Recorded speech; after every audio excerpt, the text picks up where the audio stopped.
No, not good morning, because you may not be watching this in the morning. We're not recording it in the morning either, so we're not. It is very much the evening. Anyway, so we are here to talk about the Linkin Park stuff. So, by the way, I'm Danger. That's Monster. So, yes, yeah. So we're here to talk about the Linkin Park stuff. There's been a bit of coverage about it, just a little bit. Yeah. But Monster is a far bigger Linkin Park fan than I am. But, I am a fan. I did grow up on, or I don't want to say grew up, but I listened to Hybrid Theory a ton. I listened to Meteora some, and then I listened to the hits after that. Gave it a cursory listen once in a while. Sure. Anyway, Monster, what are your feelings on Emily? What's her last name? Armstrong. Yeah. What are your feelings on Emily Armstrong joining Linkin Park? They have really just been doing this for me. When I first saw the little live performance, I was eating dinner. I had it on my phone, just kind of barely paying attention, was not feeling it at all. I didn't like it. And I was kind of upset they were using the name and all that. Then I gave it a legit listen later on that evening where I could pay attention. I put my headphones on. I really listened and liked it a lot better. However, since then, there's been a lot of other stuff to come out about her and about her connections to Scientology and some other stuff that make me a little bit more about it. Everybody, is entitled to their opinions and their beliefs. And I'm not trying to say I don't. We've talked about it before. We listen to bands that politically or religiously, whatever, disagree with our personal thoughts, so I don't want to get too in the weeds with that. And I want to focus more on the actual her in Linkin Park aspect of it. Right. As you mentioned, I am a little bit more of a fan. I'm actually wearing my Meteora Tour shirt from 2004. Still have it, still wear it. My story, I've kind of said this on the previous episodes here or there, but I had somehow got a cassette tape with, I want to say, One Step Closer and With You on it. It was like one of those advanced cassettes that the record label sends out to radio stations and stuff. So now for any kids listening, a cassette tape was a thing. Oh yeah, I guess I should have explained that too. Yeah, before CDs, but after records. We're not that old, but yeah. So it was a little single tape after 8-tracks. I mean, yeah. Well, yeah. Anyway, go on. Which is also after records. Yes, true. Anyway, but I got this advanced cassette and I heard those two songs and I was just blown away. So I was like, this is right up my alley. I love it. And so when I knew the date of the album, when it came out, I was at the record store. They didn't have it because nobody knew who the hell they were. I made them order it for me. And I remember just anybody who would listen, I was like, you gotta listen to this band. You gotta hear about this band. And so right about that time, they were on that Kings of the Game tour that I've brought up many, many times. Yes. With POD, Head PE, Project 86, and this little unknown band, Linkin Park, was the opener. Right. Well, Linkin Park was phenomenal. That whole show was great. I had a great time. But Linkin Park actually did a little autograph signing at a little record store, like right down the road from the venue. And this was in, I guess it was probably 2000. So nobody knew who they were yet, except me. I'm just dying to meet them, and I'm loving this album. They were all really super sweet to me. I think they were excited that they had a fan there that knew who they were, Right. And I just remember Chester specifically being super sweet and very sincere. He appreciated that, I knew who they were. I already knew some of their songs, that kind of thing. And then, Meteora came out. I liked it pretty much just as much as Hybrid Theory. And then, like you, I kind of started to taper off. I still, pretty much every time a new album dropped, I would give it a listen, but nothing really stuck with me like those first couple albums. Right. And, I kind of have this working theory, I guess. It's been derailed by a couple other people, a couple other bands, but, bands have all the time before that first release to come up with the music for that one. And then they have a schedule after that, basically. And so, I think that's why Hybrid Theory sounded the way it did is because they were really working hard on those. So, all right. Yeah.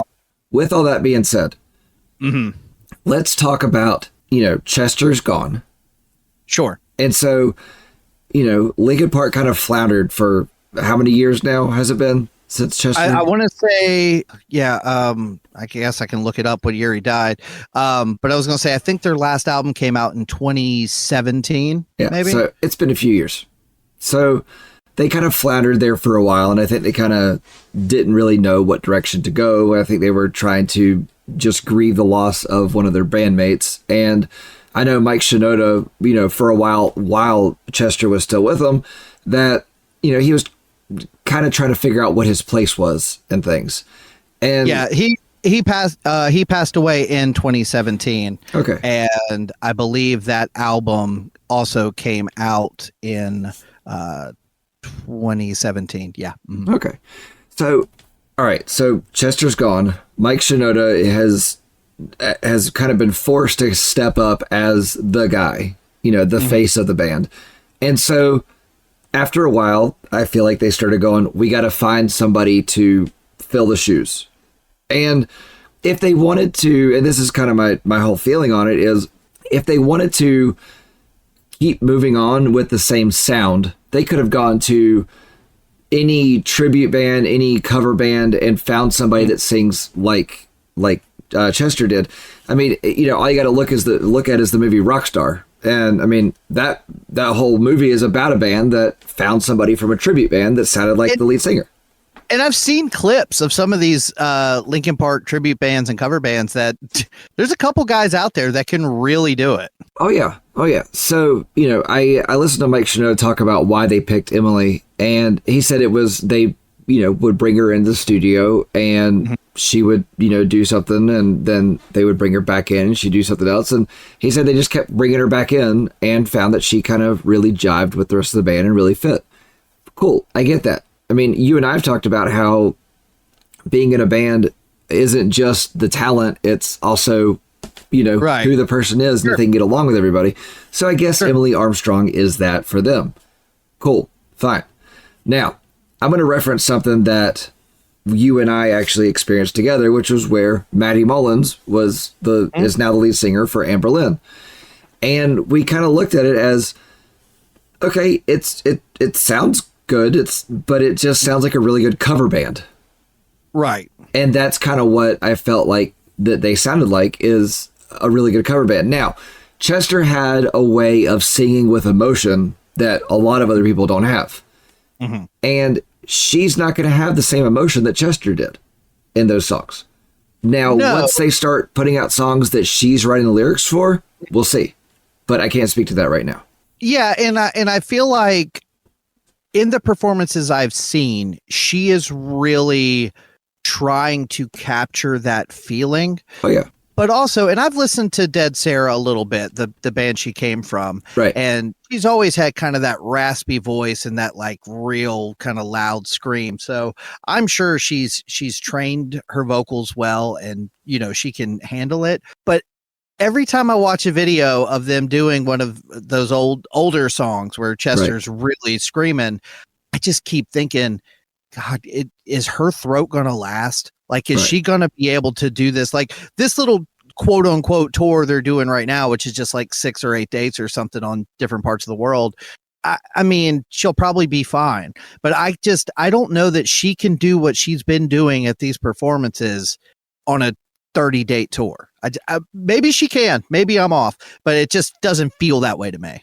I mean, maybe she's, been trained the way that plenty of these other vocalists that we've listened to forever. And, we even talked about it before about a vocalist that, I would see a vocalist at Blue Ridge and say, how are they getting off stage and still talking? You talked about how when you met, what's his name from Living Sacrifice, he did the scream right in front of you and then was perfectly fine afterwards. So maybe she has. Yeah. But this scream she has is not guttural. It feels very throaty. Yeah. And that's what makes me nervous about it. But here's okay. So we've had this debate before. When you've got an iconic lead singer that has a very distinct voice. Whether he is the leader of the band or not, you identify with that voice. Linkin Park's in a unique situation having two lead vocalists, but I feel like it, and this is coming from a fan, I feel like out of the two, Chester's is the more memorable vocal. And I think almost anybody would say that. So it's really, there's really no, you're damned if you do, damned if you don't kind of situation. Right. Because for me, I am of the mind that you don't call this Linkin Park anymore. You call it Park Lincoln? Sure. Parking Link. No, that just sounds like a Zelda reference. Well, you could call it Parking Lincolns, but then they would sound like a group of valets. I don't know. Yeah. You can't call it From Zero like they did the album. That wouldn't work. No. There's already a From Zero. They could spell it with an X. And if you want to know more about our feelings on From Zero, you can listen to our episode. Now, but here's what I was going to say. Now, if it was Linkin Park with Emily Armstrong instead of Chester, everybody's the same, I might be of the mind of calling it Linkin Park. So wait, you're kind of going along the lines of if they called it Linkin Park with Emily, kind of like Sublime did, like Sublime with Rome. Well, maybe. But in my opinion, I think perfect case scenario is you say this band is called blank, featuring members of Linkin Park, Dead Sarah, and whatever. And because you have the majority of the Linkin Park guys in the band, I don't see a single problem with throwing some Linkin Park songs into your set. People will expect it and they will go off every time you do it. Yeah. Now, what I was getting ready to say is if you have all 5 remaining members and now Emily, you can almost call it Linkin Park and get away with it. But now Rob, the drummer, is gone. Now, there's a little speculation here, so I might be talking out of my ass a little bit, but Brad, the guitar player, also now appears to be gone. Originally, he just wasn't there for the show, but he recorded the album, but now he's not on tour with them either. And according to Mike, he's still our boy, we're still working in the studio, but, he just doesn't, it's, that season's over. He doesn't want to go on the road. We respect him. We're still working with him. My personal belief is this has been a huge divisive conversation. Brad's not feeling it and he doesn't want to do it now. And so I think if this is successful, they do this show, they drop this album, it turns out to be great. People love it. I'm sure we'll do an episode on it. I'm sure. Maybe Brad's in the picture, but I think if it stays this, like everybody's doing and arguing and fighting and it's not all everybody's hunky dory, I wouldn't be shocked if he's not there when they start recording the next album. So maybe now he won't be. I don't know. Yeah. So now you've got like 3 members of Linkin Park and then 3 other random people. So now I don't feel real good about calling this Linkin Park anymore. It doesn't seem like Linkin Park anymore. Well, I feel like it's probably going to end up being a thing where they're just hanging on to the name. Like you got one person left in the band. Right. And I feel like we're going to have such a lineup change that it's going to be just Mike Shinoda left. And it's like Guns N' Roses. Whenever he had, Axl Rose had Buckethead on guitar. But Chinese Democracy was an album. It exists. Yes. That's true. We should do that for the show. We should never listen to that. Never. It's like an hour and a half long, too. It's brutally long. I don't want that in my life. No, nobody does. All right. So with all that being said, I've gone back and forth, and now I feel like I'm most firmly in the camp of I'm excited to hear it. I think it's cool what they're doing. That new song they released to me was actually a pretty good blend of like old school Linkin Park with some of their new poppier production stuff. So I'm interested to see where it goes. I definitely dug the new song, but I just don't know that we call this Linkin Park anymore. From a business standpoint, I get why you do, but I don't know. This we feels call like it Linkin Parkish. Yeah, Park-esque. There you go. Yeah. And I know that he is not, from what I've seen, he might be considered an unreliable narrator, but the fact that Jamie, Chester's son, has come out now and said some things about how he feels his family and his father is being disrespected, that also kind of makes me feel a certain way. I don't know much about his personal life, but I've heard he also has some mental health issues and stuff. So yeah, the only thing about him that I know is there's a documentary series on Paramount Plus, I think. I don't know, and it's like the kids of famous singers listen to their parents thing. Okay, so I saw what you're talking about where he said his father's being disrespected. I don't feel like his father's being disrespected. I didn't get that statement. I mean, I kind of see it as, well, yeah, his dad was a part of this band. His dad's not a part of the band anymore. I get it. It sucks that you lost your dad. I 100%. I sympathize, empathize, pick your word. I get it. But the band's got to move on. The band's got to still do things. I mean, those guys all have families of their own, and this is what they do to make money. They've still got to continue on. Which is why I think you do, and you call it something else. Yeah, no, that's fair. Because personally, I get the impression that Mike Shinoda is extremely talented, and he's put out a lot of music since Linkin Park disbanded or stopped or whatever you want to say. But it was never as successful as Linkin Park. Right. And it's going to be hard to be as successful as Linkin Park because they were huge. Right. So I kind of got the impression that Mike said, man, this ain't happening. I got to do it and call it Linkin Park. Yeah. And so again, that sort of rubs me the wrong way at the end of the day. Like on paper, I'm excited that they're back. I like the new song. I think her voice fits what they're going for pretty well. Yeah. But when I think about the like minutia of it, that's when I start to like, this feels a little bit icky. Yeah, no, I get that. But I also get that, you know, by throwing the name Linkin Park on it, it's automatically going to draw people in, just like it did, you know, for us in this conversation. You know, exactly. It's going to draw people in, plain and simple. Okay, so, you know, you said in the beginning that you didn't want to get too much into the stuff about, you know, her and Scientology and all that, but we do have to hit on it somewhat. So, yes. First, let's talk about her and Denny Masterson. Okay, so she released a statement about the Denny Masterson situation, and I believe her statement based on other stuff that I've seen from other people, because there were quite a few people that came forward in support of Denny Masterson, and then once they heard what was going on and what he actually did, all of them, like every single person, you know, turned heel and just, they were like, I didn't know that this is what it was. And I get that. I understand that 100%. I believe it. As a culture, we sort of entered into this, like when the Me Too thing was really popping off, of almost a guilty until proven innocent situation. Right. Yeah. And I'm, on the one hand, I'm very thankful people were speaking out and they were, you know, telling their stories.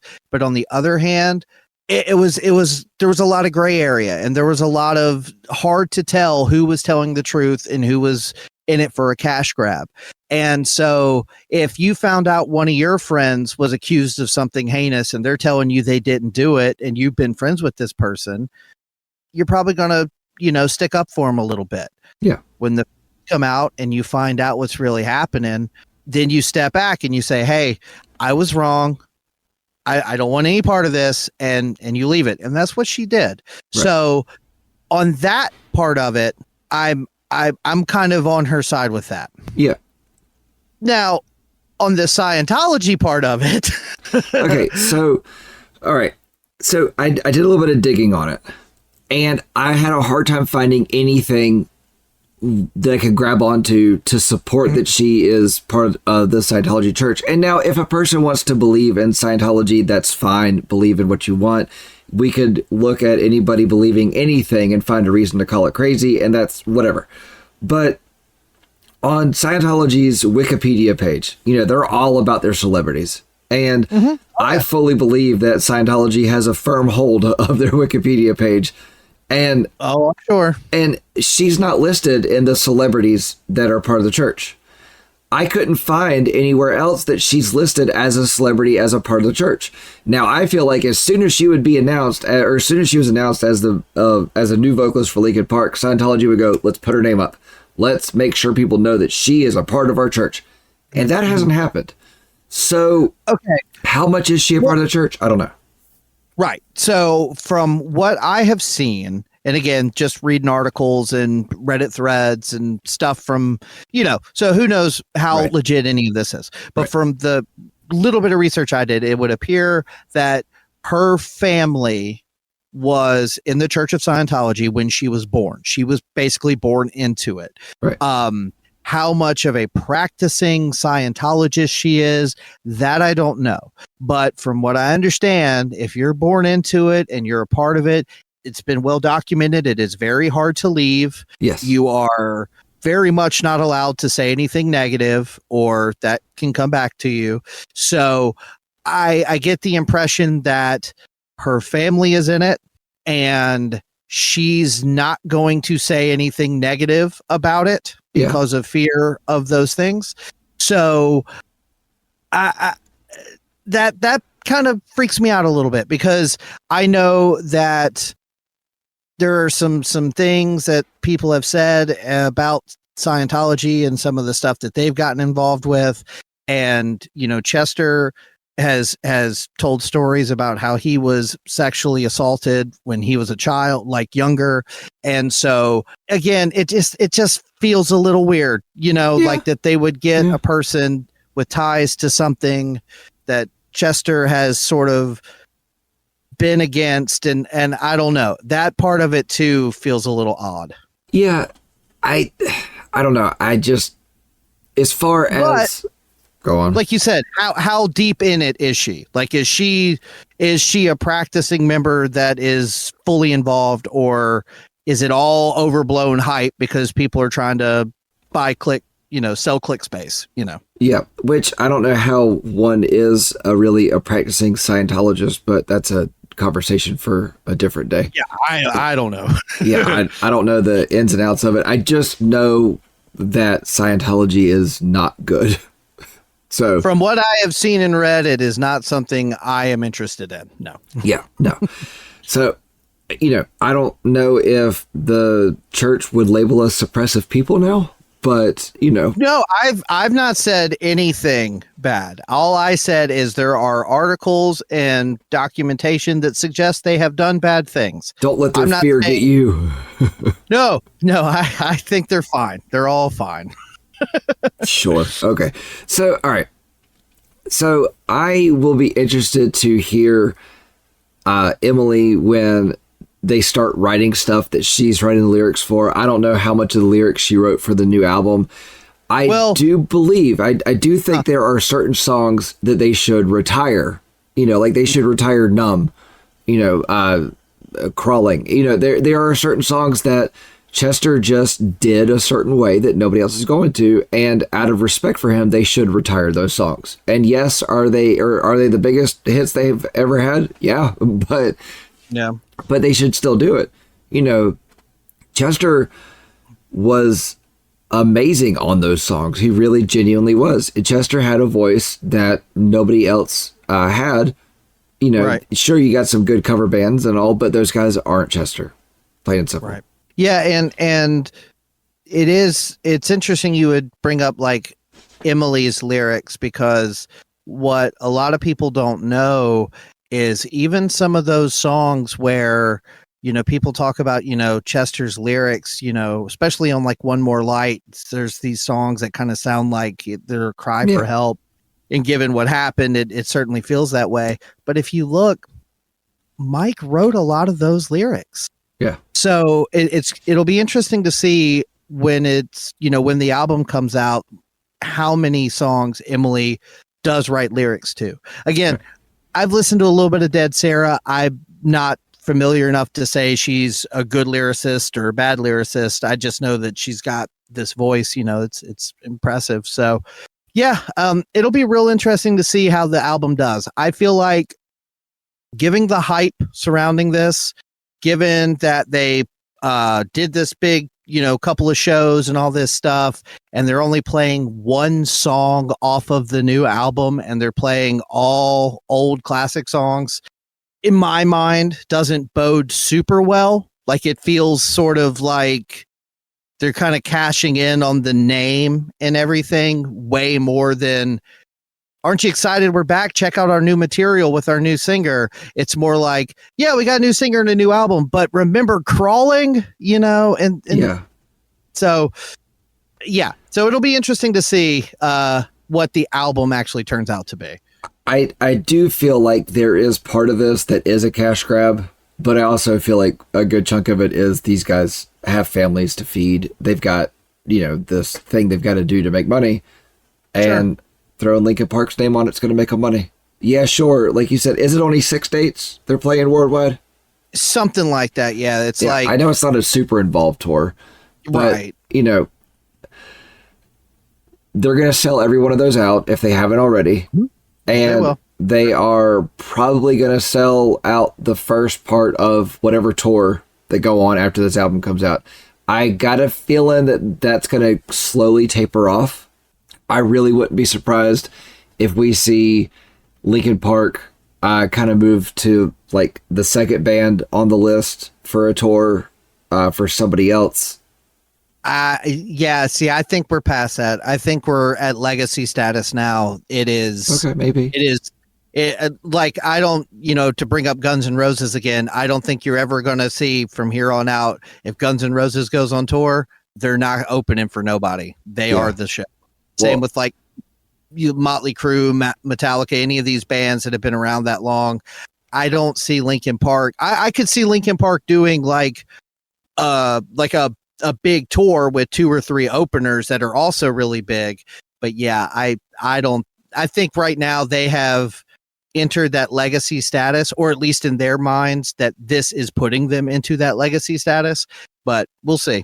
I mean, it may, I don't know, but it's like the Guns N' Roses thing you just said. I think yes, with them, they're in legacy status to an extent. I think that we'll never see them open up for anybody because of Axl Rose and his ego that he has. Well, okay. So I will say this. If Aftershock or one of these huge 4-day festivals, they might be like the second or third headliner. Like, they might not be the biggest one. Like, it might be Metallica on Saturday night and Linkin Park's right before them. Like that, I could see that. But I don't see them being the opener on anything. And if it does get to that, they just won't tour. I don't see them backsliding all the way to first opener by any means. I think they'll call it quits before that happens. But we'll see what the future holds. So my expert analysis final opinion is I'm kind of for it and I'm kind of against it. So there you go. That's my hard take. I am kind of ambivalent towards the whole thing. I just, gonna let it happen. Cautiously optimistic. There you go. Yeah. All right, everybody. Thanks for watching our hot take on Emily Armstrong, I guess. Yeah. I don't know. Can you call it a hot take? I don't know. It's tepid at best. Fair. All right. Thanks, everybody. Later.